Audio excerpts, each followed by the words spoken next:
Hey there, everyone. Welcome to another episode of Fantasy for the Ages, the show where a father and son talk about fantasy, science fiction, and other nerdy things we enjoy. Today it's a Just Jim, the Father episode, as I'm coming to you with some thoughts on science fiction and fantasy remakes, and how sometimes they're great booms of success, and other times they are definite busts.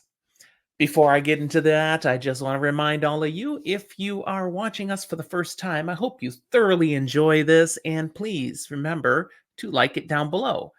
Now, not just those of you here for the first time, any of you enjoying this, give us a like. If you haven't subscribed yet, please do so. We love those subscriptions. Thank you to all of you who've subscribed already. And look down in the show notes to other ways you can interact with Zach and I, sharing your nerdiness with us and making all of our lives richer. All right, these remakes. Now, the category is pretty broad here. I'm talking about things that are both movies and television shows, but also when I say science fiction and fantasy, I'm throwing horror in there as well. It's an adjacent category. It's a kind of fantasy. Sometimes it's a kind of science fiction, but SFFH doesn't roll off the tongue quite the same. Still, here's a list that I'm going to go through with you today that are all remakes of films that were at least modestly successful. Many of them were exceedingly successful, some just a little bit. But then a remake comes along for whatever reason. It might have been just a few years later, or it might have been decades later. And it either was tremendously successful in surprising and powerful ways, and especially financially, or it may have flopped. And on occasion, something I'll consider as a bust was still commercially successful, but everybody knows that movie sucks. So I'm going to bring some of these to you here today, a list of movies. But I want to clarify one thing as I get into my list, and that is I'm really trying to focus on true remakes. So movie A is replaced by movie B. Okay, it's remaking what that first one did in a better way, a newer way, and a re-envisioned way. So these really aren't sequels. I do have some exceptions to my own rule, but I make exceptions for reasons that I will justify. There's one movie I thought about putting on this list that I'm just going to mention now because it doesn't fit the category. But oh man, it was a bust. And that's Independence Day Resurgence from 2016, coming out 20 years after the original Independence Day, which was a smash hit. I loved that movie. I own that movie. Oh, Resurgence fell flat. It was trying to be what the first movie was for a new generation. So it was kind of trying to remake the magic. And no, it didn't find any magic. I really wanted to like the movie, could not. So I'm not going to talk about movies like that. There are plenty of examples of sequels that fall short. These are remakes. I'm going to start from the bottom to the top. Now, I don't mean I'm starting with all busts and finishing with all booms of success. I mean movies that we least care about to movies we most care about. And the busts and the booms are going to be intermixed here. Highly subjective list, of course. My show, my list. Let me know if you agree with the order I put these sorts of things in. If you agree with the movies I say are booms or busts, or if I have it backwards. And definitely, if there's anything on this list that you don't think belongs here at all, tell me. And if something I should have put in totally got whiffed on, let me know that too. Now, there might be a reason. I'm only claiming to be an expert here on ones I've actually seen. So some movies are missing because I didn't catch them. That especially is true of some of the busts. And I don't have as many busts as booms here because, we kind of avoid bad movies. All right, let me start with my first one. The first is a bust. And that would be the 1998 remake of Psycho, starring Vince Vaughn, a remake of the classic Alfred Hitchcock film of 1960. The original was groundbreaking, stunning, was an excellent story. The remake couldn't capture any of that magic. And sorry, Vince Vaughn, you were no Anthony Perkins. Just couldn't do it. So that was a definite bust. Next one, another bust, unfortunately. The Thing from 2011, a remake of the 1982 John Carpenter classic, The Thing, which in itself is a remake, but more about that later. Wow, The Thing had of 2011 had better special effects. Didn't matter. The movie just didn't hold up to the 1982 one. Next on the list, as I continue to move up, is a boom, my first boom, but we just don't care about it as much as many other movies, and that's The Lion, the Witch, and the Wardrobe of 2005. Now, this is based on the classic C.S. Lewis book, one of his Chronicles of Narnia stories. The first live action filming of it is all the way back in 1967. It was a TV serial done for British television. And in 1979, we had our first animated version that came out, and that was on CBS here in the United States.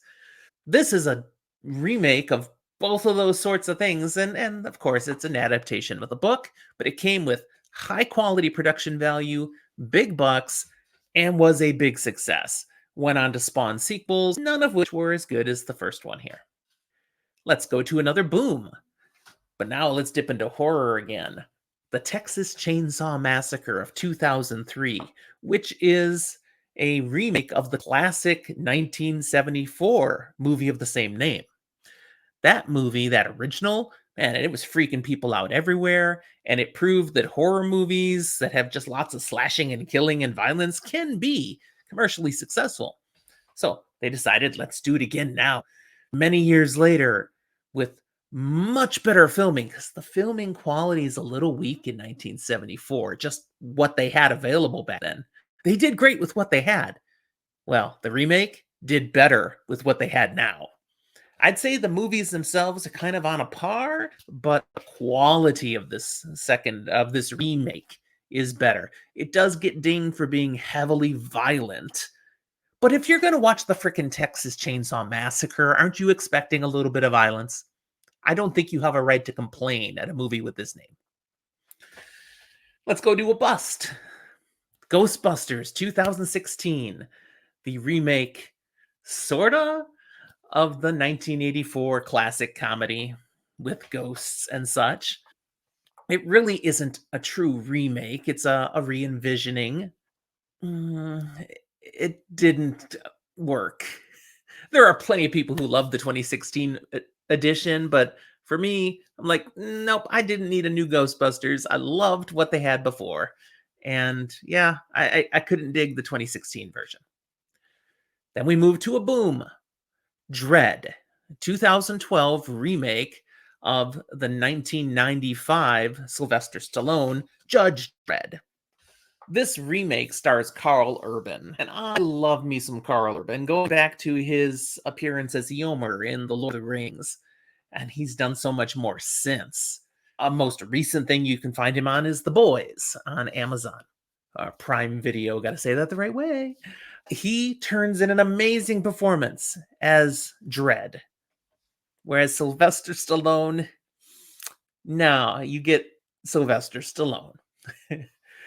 The original also it didn't stay very faithful to the comics that this is based on, whereas the remake, much more faithful.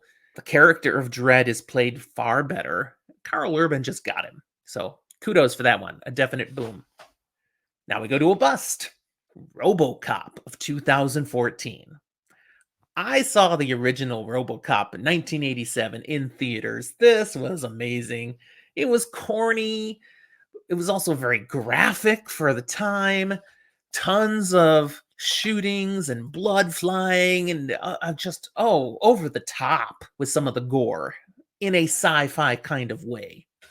The new remake of RoboCop is much more clean, much more science-y, much better effects, lacking the charm of the original. So they tried. Sometimes just adding much higher production value and better special effects does not make a movie better. Here's another boom then. We'll move to The Evil Dead 2013, a remake, a reboot of the cult classic 1981, The Evil Dead. I love that original. There's some real camp at the same time that there's some terrifying scares in that movie. 2013 kept all the best elements of the original, but added better effects, higher production value again, improved what it could improve without losing any of the stuff that was special. So, well done. Now, Evil Dead Rise, the most recent of the new ones that are out. Okay, now they're off the rails, but that's just a sequel. We're not talking about sequels. Another boom for you and a favorite film of mine, Dawn of the Dead 2004, a remake of the 1978 movie of the same name.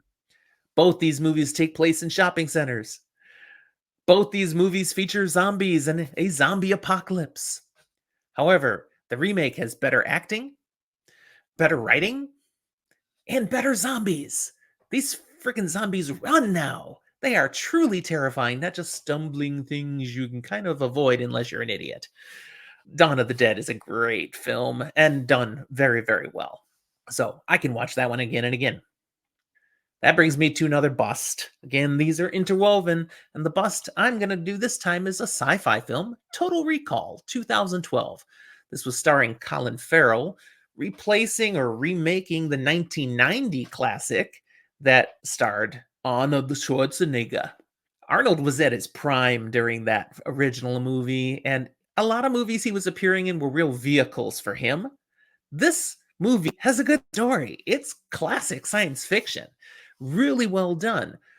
The story is not bad in the remake. It's just, well, Colin Farrell's no Arnold Schwarzenegger. I've seen him do some great things, but this was not a perfect movie for him. And the supporting cast wasn't as strong as in the original either. So there's no denying production is better in the remake, but it could capture the charm of the first one. And this one's contentious. I'm going with the 2007 version of Halloween. This one, a Rob Zombie film. I love all the Halloween movies. So when I say this is a bust, it's not that I hate the movie. It's just compared to the rest of the Halloween movies, the Rob Zombie ones, and there's two of them, they have a very different tone and they give us things on the screen that none of us really want to see. They do not improve upon the story. In this one, we get a lot of backstory on why Michael Myers goes on to be this killer, and we don't really care. In the original movies, he's just a mystery, and that makes him even more terrifying. We don't want a sympathetic killer in a Halloween movie. No. So, yeah, this one's a bust. I mean, I think, again, commercially it was successful, but it does not do better than the original. Now, a boom is another movie named Halloween. And this one kind of flirts with my definitions. This is the 2018 movie that is part of the original franchise, sort of, because it basically is designed to flow directly after the original Halloween and ignore all the other movies that were telling continuation stories from the first movie. I mean, there's like 7 films that it just makes go away. But it's really good that it made it go away. This movie and the 2 movies that follow it then, it's a trilogy to finish the Halloween story. They make the 1978 movie flowing into these 3 better than the 78 film with all the other sequels. Erase the sequels, place them with these final 3 movies, which starts again with the 2018 Halloween. So, definite boom. Dug it. And if you're going to say, okay, it's a sequel, Jim. Well, no, it's remaking Halloween 2 of 1981 with a completely different story. Here's another bust. Staying in horror, Friday the 13th, 2009, which as a remake would really be replacing the 1981 Friday the 13th Part 2. It's trying to start the franchise over again in a new modern way, but the original Friday the 13th doesn't have Jason Voorhees, the killer, as the main issue like this 2009 version does. He doesn't really come into his own until the second movie. So that's why I'm saying it's a remake of the second movie of the franchise. I watched it. It had some cool stuff. But, if you've enjoyed the franchise all along, you're like, well, why are we starting over again? Why did we need this? It's a bust. Another bust that I was truly sad about at the time, Planet of the Apes 2001. I watched all the original Planet of the Apes movies when I was a kid. Some of them came out before I was born, but I still you could find them on TV. You could watch these movies. They were terrific. There was some great writing that got weaker as you went, but if you're into the story, you didn't care. You were digging it. Planet of the Apes was let's do it again for modern audiences with great technology, great production value, tell the story fresh. And it was just okay. I wanted to enjoy it more than I did, but it just fell a little flat. So thank goodness that this movie kind of doesn't work out, but doesn't kill efforts to bring Planet of the Apes back to the screen in a modern age, because my next boom is Rise of the Planet of the Apes in 2011. It's loosely based on the 1972 Conquest of the Planet of the Apes from that original sequence. It's an apology for 2001's Planet of the Apes. We're going to do this better, people. We're going to give you something you really get excited about and will enjoy. And we did.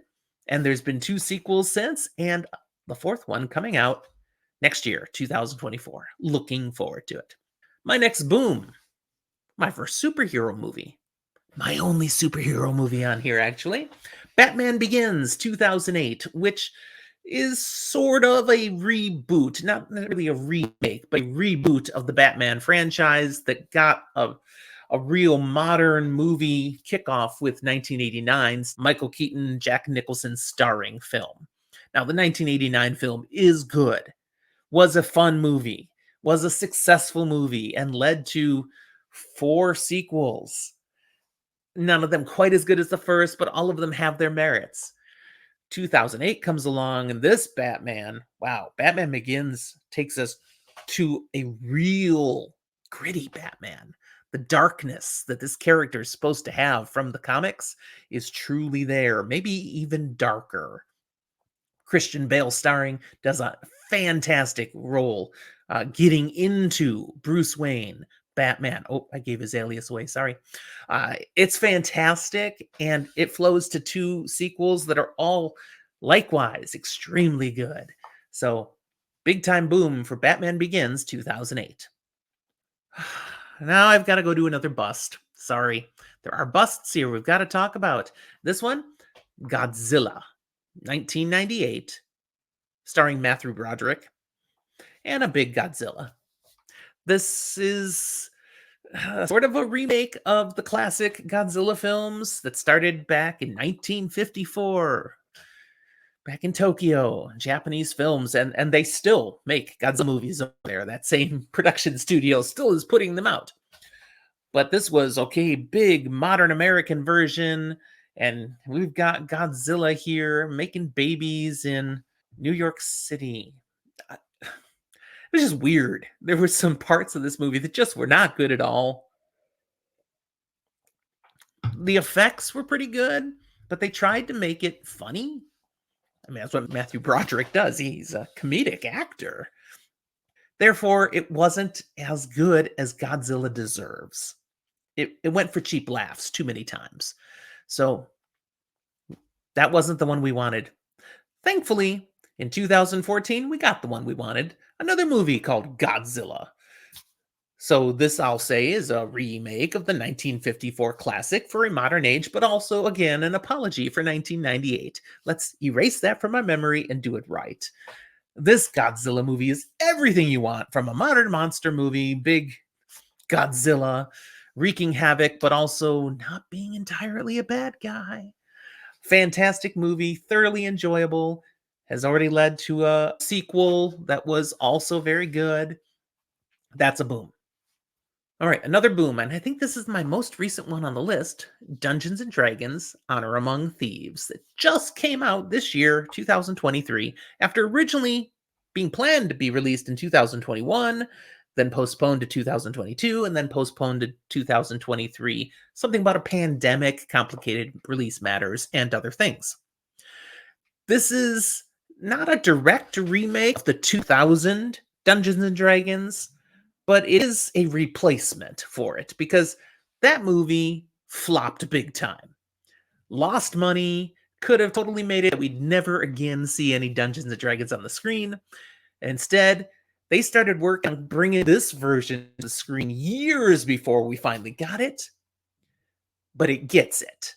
We've got real Dungeons and Dragons coming to the screen in a way that any D&D player recognizes, enjoys.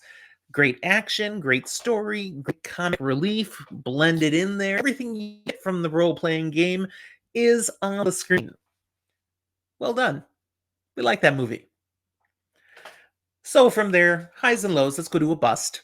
My next bust, and again, these for me are getting more and more significant as we go. This bust is A Nightmare on Elm Street, the 2010 remake of the 1984 classic. I was a fan of the Nightmare on Elm Street franchise, all the movies in the series. But that first one is freaking terrifying. It's so well done. And the Freddy Krueger we get on the screen, played by Robert Englund, wonderful. A excellent balance of terror and a little bit of personality coming through. As you can tell, Freddy Krueger enjoys terrifying people, and yeah, along the way, killing them too. From the mind of Wes Craven, this movie was brilliant. 2010's A Nightmare on Elm Street comes after Wes Craven is gone. This is something totally different. And it's just trying to do it again in a brand new way with modern techniques, better production. It's the first Nightmare on Elm Street film that doesn't have Robert Englund playing Freddy Krueger. So we've got a new actor in there. And it's okay. It actually was commercially successful. It made more money than any of the previous Nightmare on Elm Streets. That doesn't take inflation into account, but it was certainly commercially successful, and yet there's no sequel. Nobody really cares. It didn't add anything of value, and for those of us who loved the Nightmare on Elm Street franchise, it was missing the charm, it was missing the humor, it was missing Robert Englund. You just can't replace that guy. He is Nightmare on Elm Street. Let's go to a boom now. I've got to get off the depressing moment. And here's one of my older films, Invasion of the Body Snatchers from 1978, a remake of the classic sci-fi film from 1956. I was a kid when this came out. I saw it fairly early, and it's a great science fiction movie. Really well done, had some great stars in it who deliver strongly on their roles. There's nothing wrong with the older one from the 50s, but you could do things on the screen in the late 70s that they wouldn't let you do in the 50s yet. So that makes it a better movie. If you have never seen this one, it's worth going back and seeing, even though it's from all the way back in 1978. Another boom, War of the Worlds, 2005. This is a Tom Cruise flick. It's not the only actor in there that you'll recognize if you watch it now. And it's a remake of a 1953 film. It's so much better. Now, as a kid, I watched it.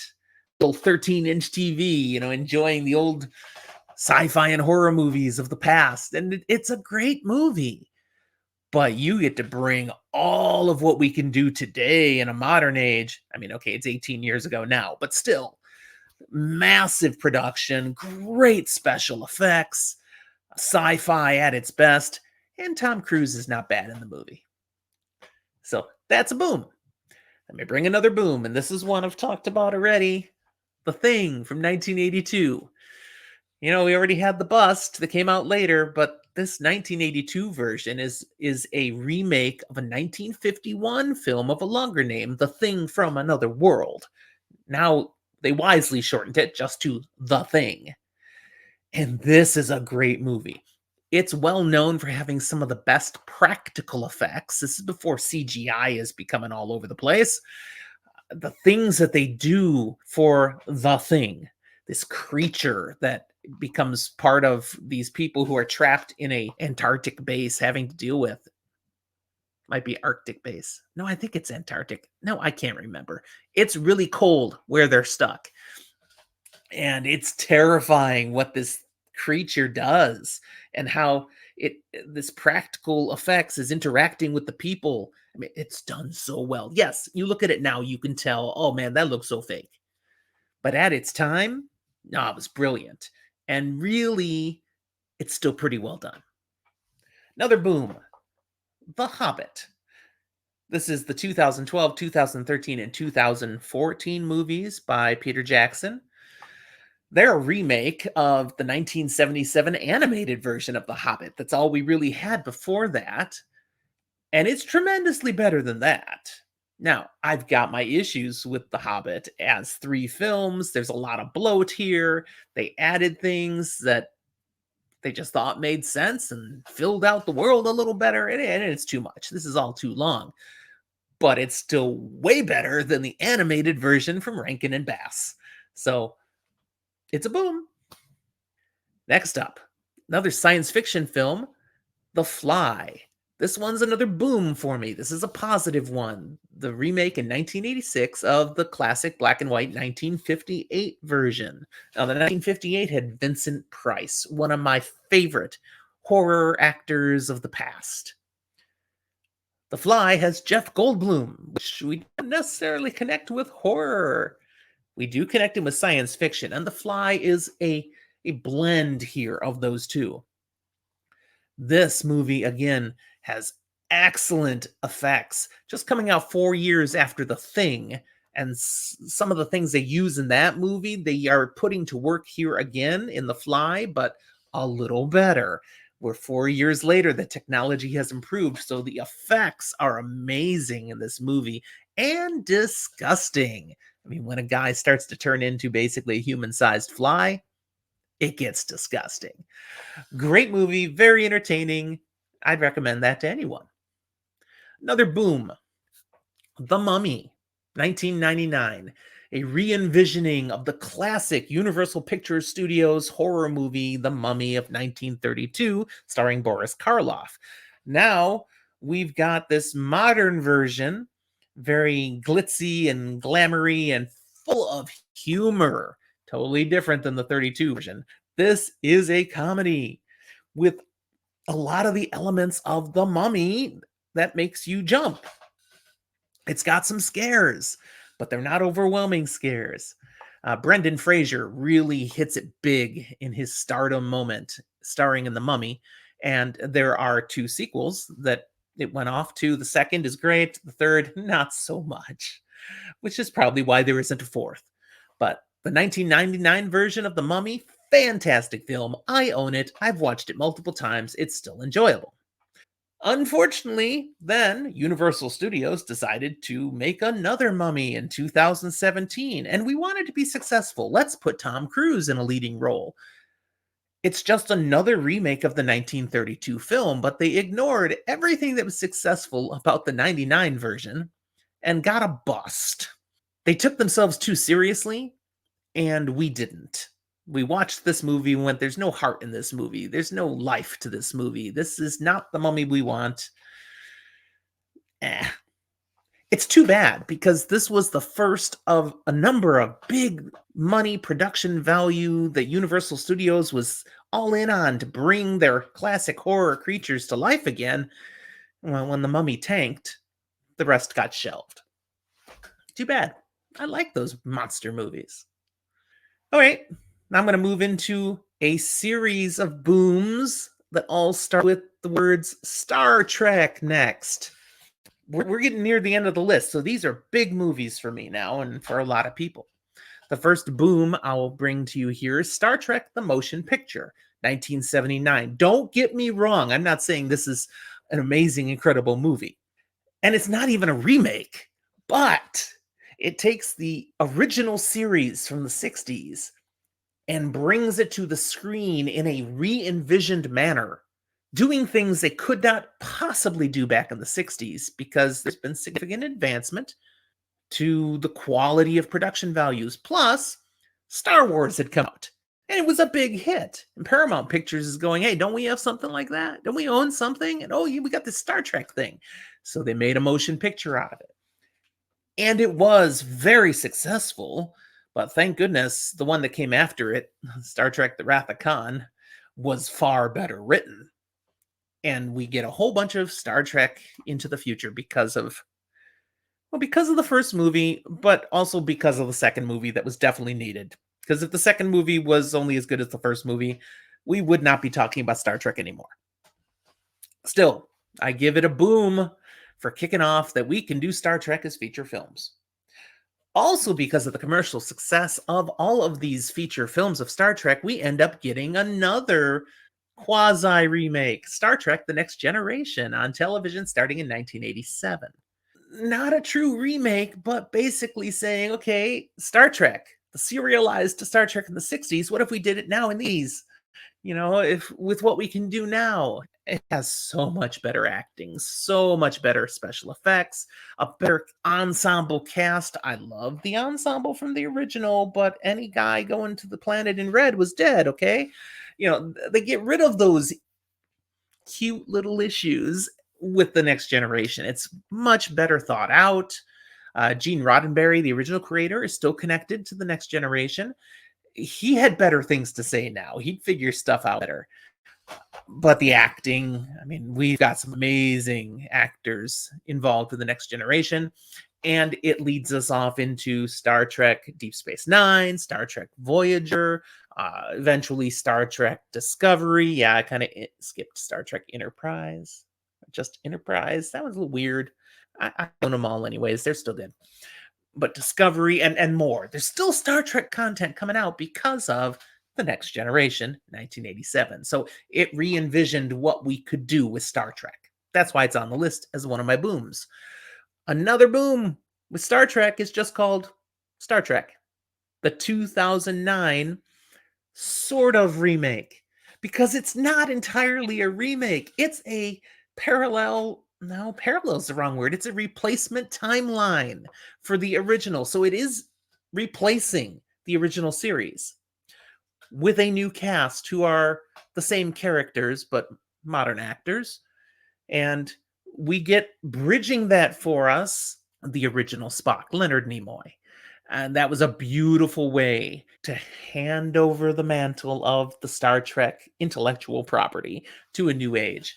Star Trek, fantastic reboot film, loved it. Unfortunately, I have to give bust to the second film of the new franchise, Star Trek Into Darkness, which got in 2013, 4 years after Star Trek.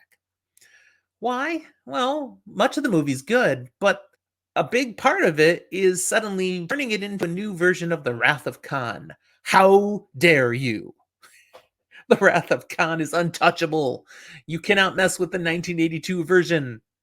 Go away. Bust. Let's move on from Star Trek. I've got just 6 left. So here's some of the biggest. And these are all booms now, rest of the way, baby.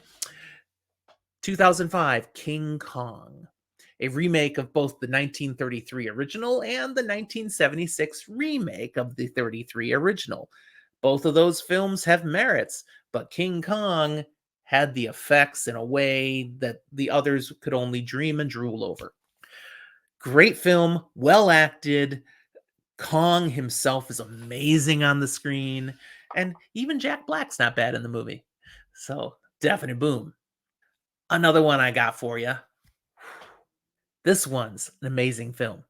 2020's The Invisible Man. It really has nothing to do with the original 1933 Invisible Man. The 1933 movie was based on a book. The only thing the 2021 has in common with the original movie and the book is there's a dude who's invisible.